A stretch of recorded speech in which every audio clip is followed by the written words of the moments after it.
السلام عليكم ورحمة الله وبركاته وأولاشين هانا اسكسور نقط wanaagsan maanta maxaa idin sidaa maanta waxaa idin sidaa chili strawberry chiliga wuxuu ku fiican yahay marka la afurka kadib in faakeysi loo cuno before intaana suxuurta la aadin marka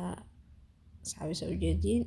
chiliga waa kaasaa marka waxaa idin wadaagi doonaa waxaan ka sameeyey strawberry waxaan ka sameeyey kooy waxaan ka sameeyey curly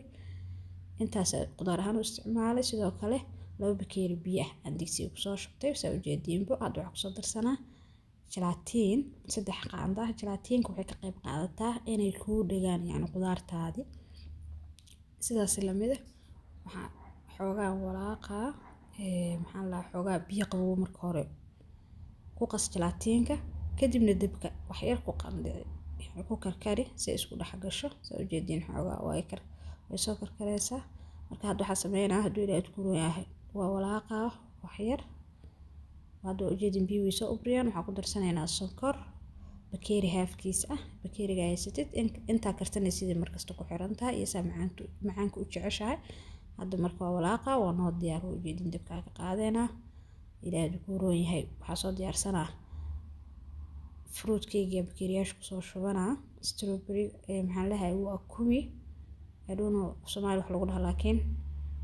kuwigaas iyo strawberry iyo cherry intaas isticmaalaa haduu ilaahay ku rooyaa marka qof kasta wuxuu haysto isticmaali karaa Soomaali oo kala cambaha maxaan lahaa qudaar badan ay yani ay heli karaan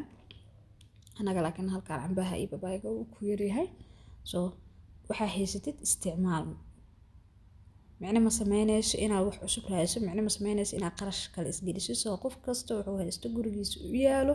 ha isticmaalo si wax qurux badan uga soo baxaan gelatinka qofkii aanan heli karin wuxuu isticmaali karaa chili powderka caadiga ah oo dukaamada lagu gado kaas uu isticmaali karaa marka hadda ujeediin koobkaas waa intuu sakan kale waa soo diyaariyo ujeediin marka soo kaamirada iga dantay color yar ku daro strawberry color raali noqda waaye waa iska fahmi kartiin dabcan hal qof markuu asaga le duubaas la karnaa xoogaa waa iska adag tahay waa ujeedin marka hadda koobka ku soo shubaa haduu ilaahay idin rooyahay kadib waxaan sameyn doonaa 2 saacadood frinjeerka gelinaa qaybta hoose ama meel qabow waa dhigi kartaa hadda time badan hayso subaxii oo kale hadda diyaarsid ilaa iyo bacda duhur meel ku la yani inuu waxa la rabaa kaliya uu adkaado marka maasha Allah tabarakallah saar ku soo baxay